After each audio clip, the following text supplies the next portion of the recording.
Mga pinakamalalalim at mahirap gamuting sugat sa puso ng tao ay yung inggit.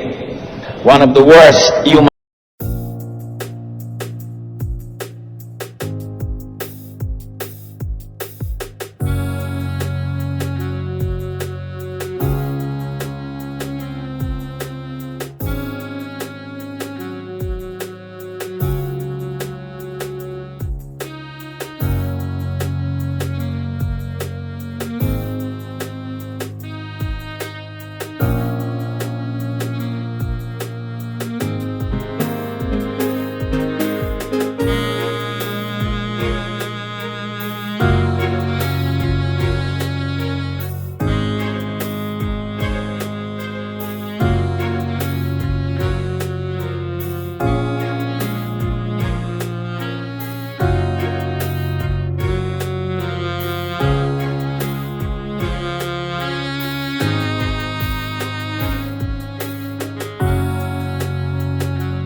illnesses is envy. People who are to be happy, peaceful, and godly are to avoid and destroy the spirit of envy. Ito pong ating pagtutuunan ng pansin sa atin pong pagsisikap na lumago sa ating buhay espiritual to be Christ-like, the deadly poison of envy. We ask you, Father, to purify our hearts. Please forgive us all our iniquities. Kung titingnan nyo kami sisaya sa atin ay makikita nyo ang aming mga pagkukulang, ang aming mga kasalanan. Buuin nyo po kami, Panginoon. Restore us with the power of your forgiveness. Cleanse us. Make us whole so that we can dare to come into your most holy presence and even dare even more to ask you to bless us. Wala kaming patago sa inyo, Panginoon, subalit naglalakas kami ng loob na manghingi sapagkat pangako nyong kami bibigyan kung kami hihingi. At ito ang inyong salita, Panginoon. Lumalapit kami ngayon nagpapakumbaba sa kabila ng katotohanan, di kami karapat dapat humingi sa inyo. Humihingi kami ng kaliwanagan, karunungan, kapangyarihang maunawaan na iyong salita. Empower us, God, to understand your word. Give us wisdom so that we may operationalize your word in our daily life.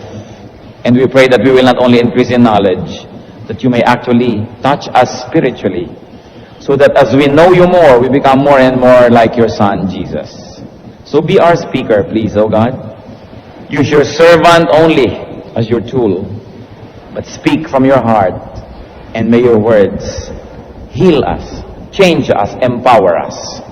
In the name of Jesus, we reject, rebuke, drive away any presence of evil.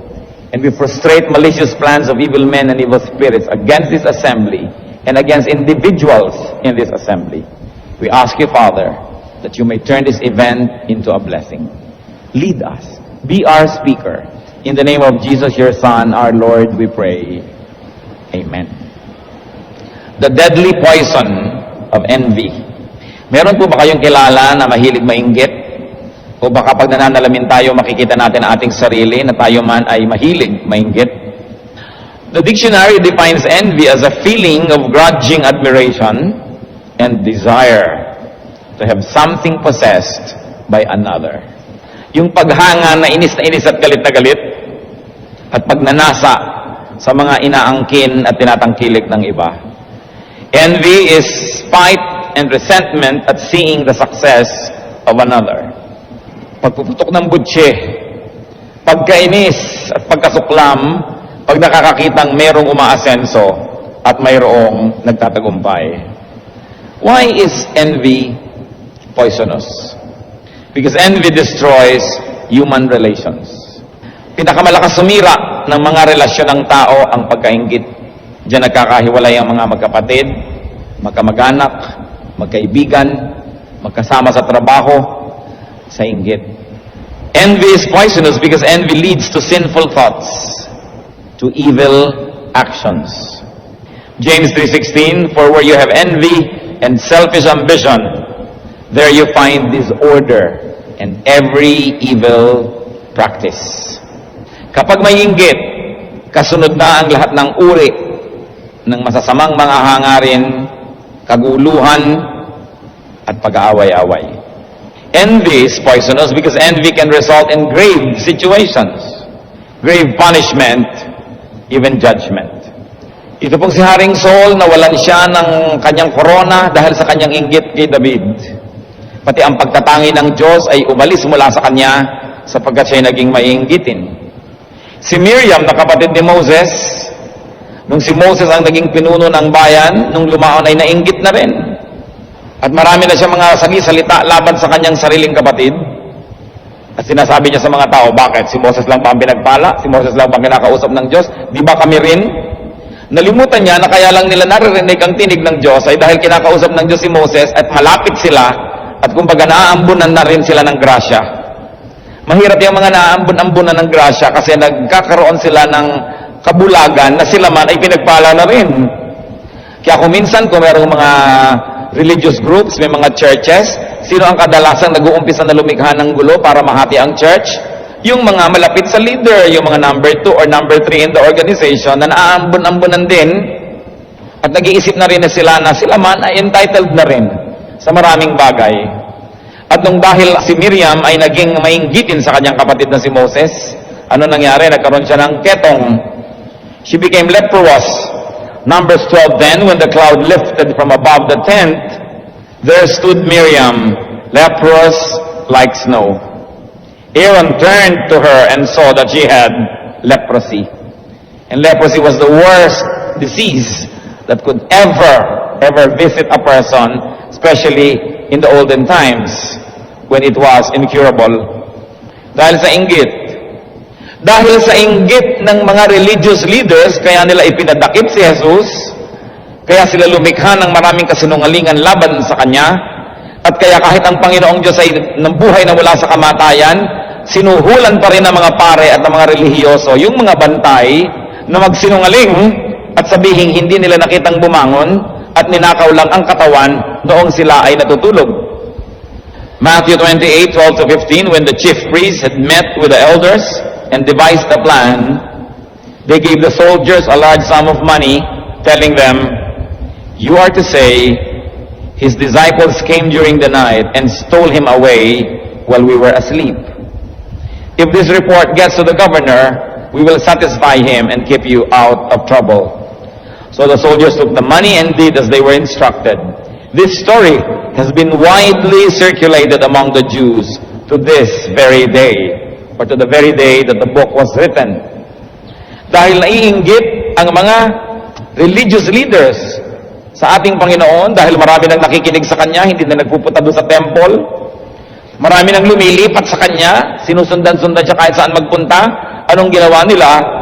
Dahil sa inggit, gumawa sila ng paraan para ang Panginoon ay mapatay. Envy. And how many Jews rejected Jesus because of that lie that came from them? Na hanggang ngayon, ang bayang Israel, bilang isang bayan, ay hindi pa kinakilala si Jesus na anak ng Diyos. Bagamat may mga Israelita or Israelites or Jews that now believe personally that Jesus is the Son of God, but collectively as a people, they rejected the Lord. At sinong dapat sisihin? Yung mga paring nainggit. Ang gusto lang nila lagi silang sikat, Lagi ang mga tao sa kanila lang makikinig, kaya nalibugho sila nung may pinakikinggan ng iba. At yan ay ang Panginoong Diyos na walang ginawa naman yung templo, kundi ituro na darating, at nung dumating, tinanggihan nila. Because of envy. They killed the Lord not because they did not know Him, but because they knew Him. Hindi nila nakuha yung attitude ni John the Baptizer na nung yung mga followers niya sumusunod na kay Jesus, sabi niya, He, referring to Jesus, must increase, and I must decrease. Envy destroys the envious. The envious host, the envious person. Proverbs 14:30. A heart at peace gives life to the body, but envy rots the bones. At kung sino man po ang may kakilala, may kamag-anak o naranasan yung cancer ng buto, alam nating lahat na isa yan sa mga pinakamasasakit at masisidhing sakit na pwedeng maramdaman ng katawan ng tao, yung sakit ng buto. At ano po ang sabi dito sa Proverbs 14:30? Yan daw inggit ay bumubulok sa buto. Kaya sinasabi natin, tagos sa laman, tagos sa dugo, pero yung pag sinabing sagad sa buto, talagang yun ang sagad na sagad. At sabi, ganito, hanggang buto ang nabubulok kapag ang tao ay mainggitin. Nasisira ang lahat. Job 5:2, resentment kills a fool, and envy slays the simple. Yung simple pa pag ginagamit sa mga ganitong uri ng book sa Bible, kadamihan ang ibig sabihin yung foolish. Hindi yung simpleng tao, kundi yung napakasimple ng pag-iisip na siya'y hangal na sapagkat hindi niya alam ang tama at mali. Yan daw ang sumisira sa mga simple. Ibig sabihin sa mga taong hindi ginagamit ang karunungan, naiinggit agad, at yan ang sumisira sa kanila. Envy is our enemy because envy gives Satan a foothold. In fact, a hold on people. Mahirap yung pagka merong nakapasok sa iyong bahay at galing na sa loob, magbubukas na ng pinto para magpapasok ng iba pa na hindi dapat papasukin. Ganyan ang nangyayari pag pinapasok natin sa puso ang inggit, kasama ng espiritu ni Satanas, kaya marami nang pwedeng gawin na paninira doon sa loob mismo. Ephesians 4:27, do not give the devil a foothold, and envious people are easily manipulated by the devil. Pag naiinggit ka, bulag ka na. Yung kinakainggitan mo, hindi mo na yung nakikitaan ng mabuti, puro masama na lang. Wala ka nang masasabing tama at makatuwiran tungkol sa taong kinaiinggitan mo, puro paninira na lang. Sapagkat ang espiritu ng inggit ay walang gawin kundi sirain. Una, yung kinaiinggitan, pero higit pa ron, sinisira yung taong naiinggit mismo. Envy is like acid. It destroys its container more than those for whom it is being stored. That's why it is important to recognize the spirit of envy. Envy opens the door to Satan. Envy opens the door for Satan to infiltrate even the church. Bakit ba kung minsan ang isang singer ay hindi nagko-cooperate sa choir kasi naiinggit siya sa isang singer na maaaring pwede mag-solo? Bakit ba merong isang teacher na ayaw magturo kahit gifted? Baka naiinggit siya sa ibang teacher na mas nabibigyan ng pansin kaysa sa kanya. Bakit ba merong mga gustong humiwalay sa church, magtatag ng iba para samantalang iisa yung Diyos, iisa yung Biblia? Bakit gusto pang gumawa ng iba? Para siya naman ang maging bida, para siya ang maging leader, dahil naiinggit pala siya kuminsan sa leader. Envy destroys even the work of God. That's why we have to unmask the works of deception. Who and what are the usual objects of envy? Sino ba't ano-ano ang pinakamadalas makainggitan? Family members. Ang mga inggitan, kadalasan, unang-una, nagsisimula sa magkakapatid. Nakita nyo, ang magkapatid na anak ni Eva at ni Adan, nainggit ang isa, dahil natuwa ang Diyos doon sa offering ng isa, at ang isa hindi tinanggap ang kanyang offering, pinatay ang kapatid. The first murder recorded in the Bible happened between brothers. Hindi malayo na merong isang dalaga na kaya pala inis na inis sa kanyang kapatid, dalaga na sila dahil nung maliliit pa ay naiinggit siya. Bakit siya laging napupuri dahil maputi tapos ako'y maitim? Makinis siya tapos ako'y mapeklat. Matalino siya tapos ako'y hindi. Mabango siya tapos ako amoy baka. May mga ganyan pong istorya na magkakapatid. Kung minsan 40, 50, 60 anyos na, nagpa-family reunion, hindi sila warm to each other. Akala mo meron kung anong alitan, yung pala bumabalik pa doon sa kanilang pagkabata, nagkakainggitan. Yumayaman ng isang kapatid, naiingit ang isang kapatid. Sakitin yung isa, laging inaalagaan ng ina, naiingit yung isa dahil hindi siya inaalagaan. Kasing lakas naman kasi siya ng kalabaw.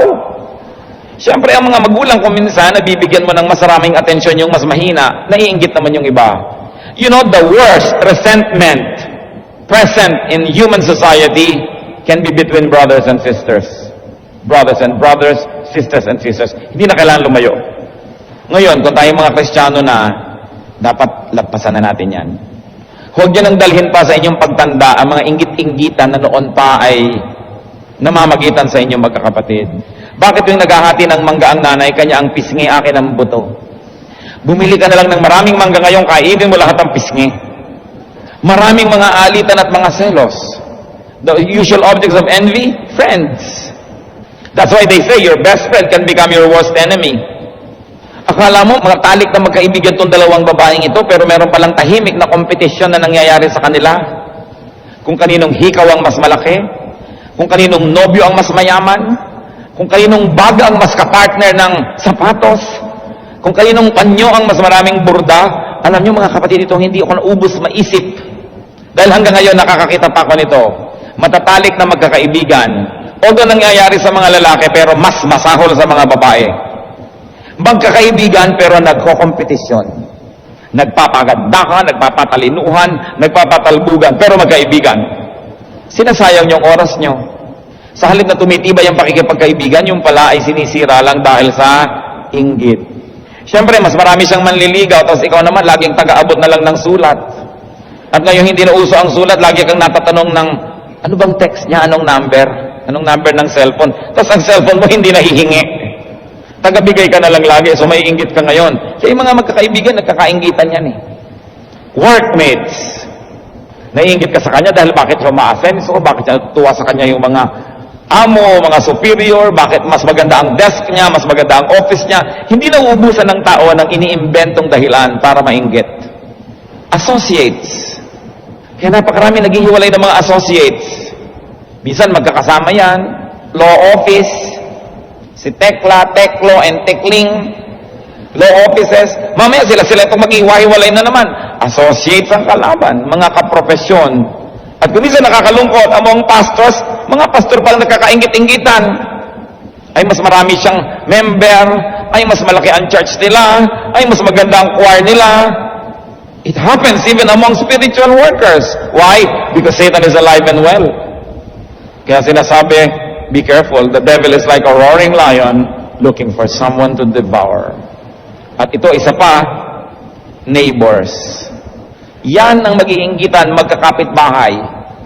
May dumating na TV sa kapitbahay, text agad si Missy sa asawa niya na nasa Iraq. Magpabaril ka para mahal ang bayad dahil kailangan mas malaki ang TV natin kaysa sa TV ng kapitbahay natin. May piano sila, dapat may piano tayo.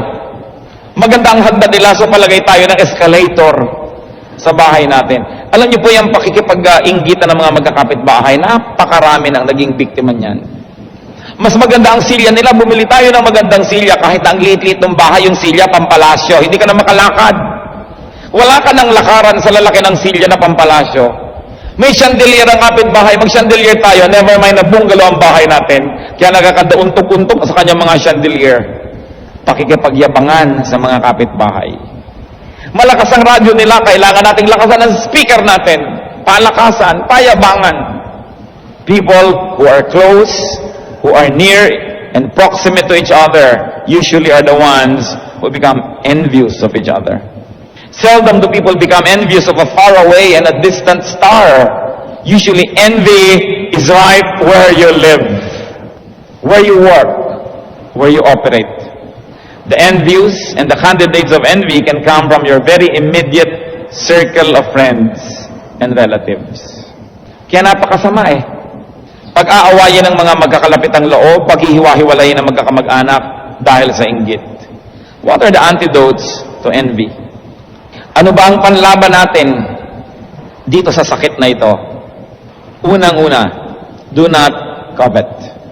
Isa sa 10 utos ng Diyos, Exodus 20:17, you shall not covet. Huwag magnasa ng hindi sa'yo. Do not focus negatively on other people's accomplishments and acquisitions. Pag hindi sa'yo, wala ka nun, gusto mo yon, pagsikapan mong magkaroon. Pero huwag kang mainis at mainggit doon sa mga mayroon. Cultivate your God-given gifts. Focus on your own life rather than you focus on the accomplishments of others. It only becomes useful when you turn these people into inspirations. But if they become objects of your envy, you are going to destroy yourself. Make big things in your life. You know why many people are envious? Because there's nothing big happening in their lives. And in the absence of big things, small things become big to small minds. That's why you make war for no reason at all. You quarrel and fight for no reason at all because you have no big cause in your life. But when there is something big, such as serving God, serving humanity, developing your fullest potentials as a person, you are going to ignore many things because they become little when compared to your big ambitions and to your big undertakings. That's why people must find a big issue in their life and dedicate their effort, their life to that issue, to that cause, to godly causes, to great humanitarian causes. But when there's nothing big happening in your life, you will look at other people's lives and you will notice that there are big things in their lives and you can become envious.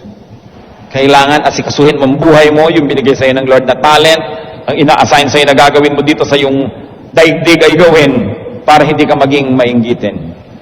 And of course, step one more, beautiful step farther, and to appreciate other people's accomplishment. Learn, benefit from people's accomplishment. Pag meron po kayong kapatid na nanalo sa beauty contest, huwag mo sasabihin sa mga kakilala mo, tingnan yung paa niyan, tingnan yung paa niyan, ay tinatago ang paa, pangit ang paa niyan. Tingnan mo ang tuhod niyan. Hahanap ka agad ng pintas. Alam niyo po nung araw, we have a classmate in high school that went to college and then became summa cum laude and then became Binibining Pilipinas. And we were chatting about that because among the many summa cum laude, she's the only beauty queen. And in the presence of many beauty queens, she's the only summa cum laude. But among our many so-called friends, she heard many terrible remarks. Sabi niya, nakikilala mo pala yung kaibigan mo pag nabibigo ka. Pero ang totoo niyan, mas nakikilala mo ang kaibigan mo pag matagumpay ka. Kasi maraming hindi kayang dibdib nung nagtatagumpay ka, mamaliitin nila yung mga tagumpay. Kasi naiinggit. Dapat makigalak ka. At least pwede mong masabi, uy, may classmate ako nung araw, beauty queen, kahit hindi ikaw yung beauty queen. Pag meron silang magandang mga tahanan, huwag kang mainggit. Kung naimbita ka doon, nag-enjoy ka pa, makisali. Kung ikaw ay sinasali. Hindi yung lagi ka na lamang papalayo because you are envious. When people enjoy a good life, thank God that there is one less person to worry about. Pag may kaibigan ko o kamag-anak na yumayaman, di ka man bigyan, pasalamat ka na babawasan ng manghihingi sa'yo. Eh kung nabigyan ka pa, di lalo ka pang katanggap ng blessing nun. Yun lang, hindi ka na niya hihingan dahil yumaman siya, nabawasan ang yung mga pasanin sa buhay. Dapat ka nang matuwa eh. Pero hindi, kadalasan naiinggit ka. That's why people pull down one another. If envy has been successful in destroying us, repent, confess, and deal with envy. 1 Peter 2:21, rid yourselves of all envy. Mahirap dalhin ang inggit. And seek the Lord's healing, the Lord's restoration, and the Lord's empowerment when you have been restored. Jeremiah 15:19, therefore this is what the Lord says, if you repent, I will restore you. The envious person destroys others, but really he destroys himself. See and unmask satanic deception that happens through envy, and let Jesus heal you.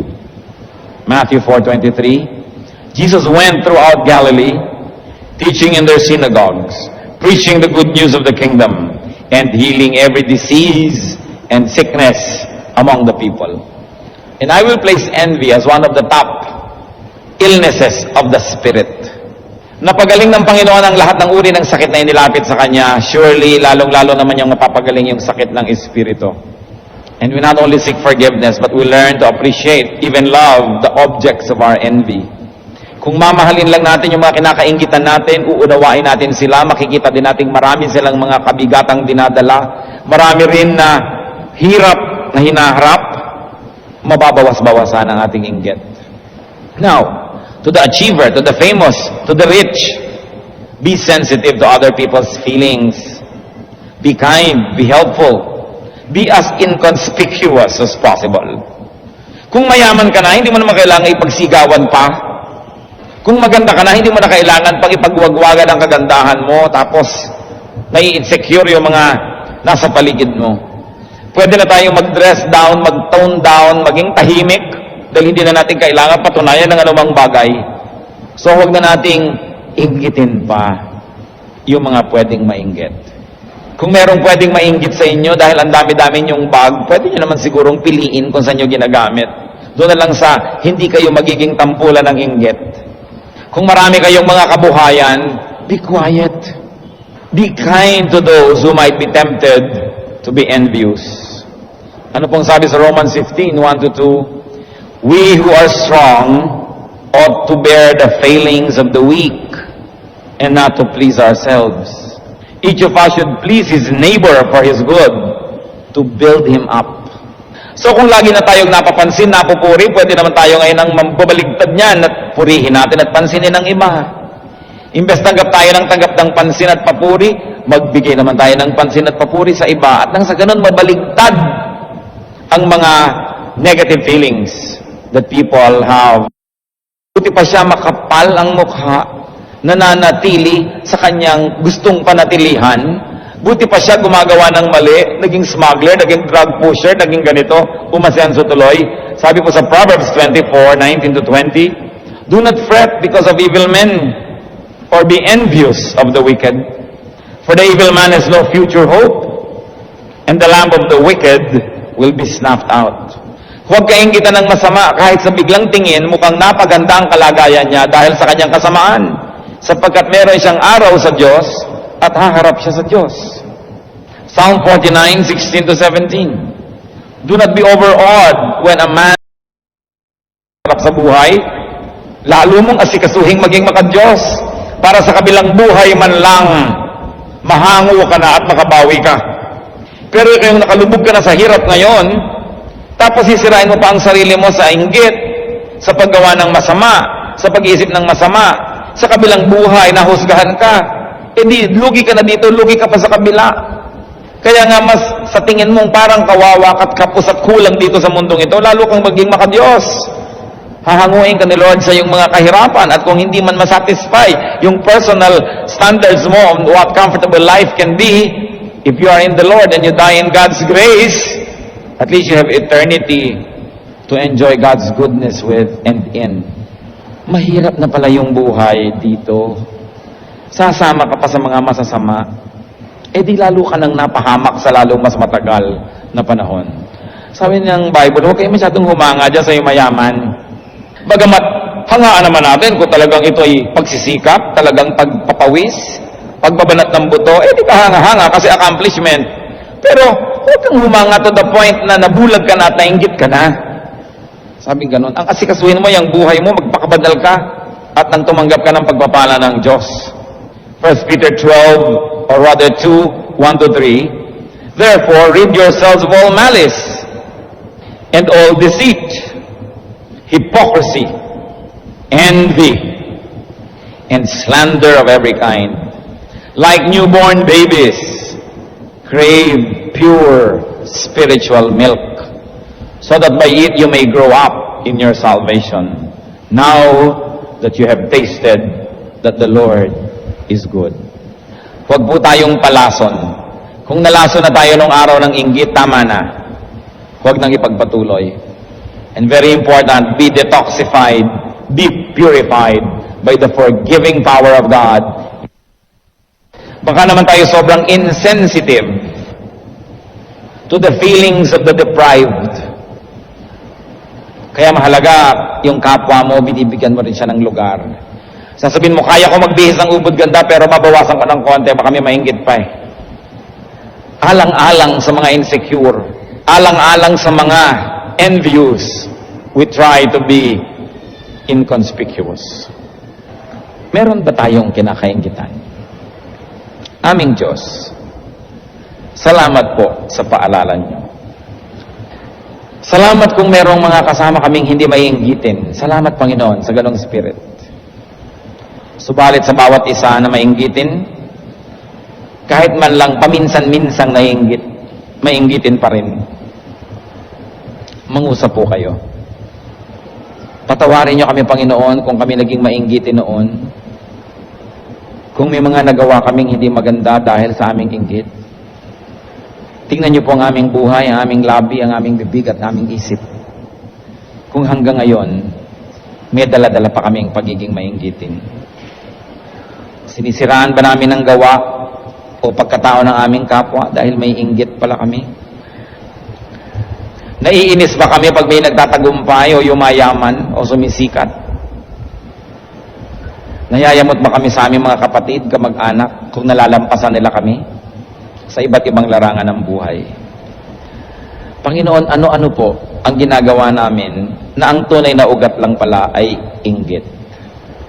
Sa mga nagsisikap sa amin na umasenso, dahil ba gusto lang namin umasenso o nakikipag-competition kami sa mga itinuturing naming kalaban? Sa mga nais mag-ayos ng sarili, magpaganda, dahil ba nais namin, Lord, to glorify your creation through beauty? Or we are competing with others? When we like to excel in whatever we do, what is our motivation? Is it to glorify you, our Maker, who are excellent? Or are we just trying to be better than other people? Check and help us out of envious spirit, O God. Out of our envious disposition. Panginoon, salamat sa iyong pagkilos. Sa sino man na nawagan sa inyo tumingin ng tawad, igawad mo ito ayon sa iyong pangako. At kung meron sa aming kalagitnaan, Panginoon, at patuloy na dinadaya ng Espiritu at nagmamatigas, ipinagpipilitang hindi ako envious. Samantalang kung envious naman, Lord, let your Spirit work. We surrender ourselves to your ministration. Let no one leave this hall today without being touched by you in a powerful way. At sa mga hindi naman ito ang problema at hindi maiinggitin, pero siya namang nakakainggitan, turuan mo kami, Panginoong, mamuhay sa paraan na hindi kami kailangang maging tampulan ng pansin. Matulungan namin yung mga naiinggit sa amin, Panginoon, mahalin namin sila. At kung kami talaga namang maraming pinagpapalang tinatamasa, turuan mo kami, Lord, to share such good things with people so that instead of being envious, they will be glad that you are blessing us. Spirit of envy, in the name of Jesus, we reject and rebuke you. We destroy your hold on God's people by the name of Jesus of Nazareth. Spirit of envy, in the name of Jesus, we command you to leave these children of God. Leave our hearts, leave our homes, leave our workplaces, leave our church.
Leave our nation and let God reign in our hearts. Father, set people free. By the name of Jesus, set people free from this tyrant, from this wicked ruler of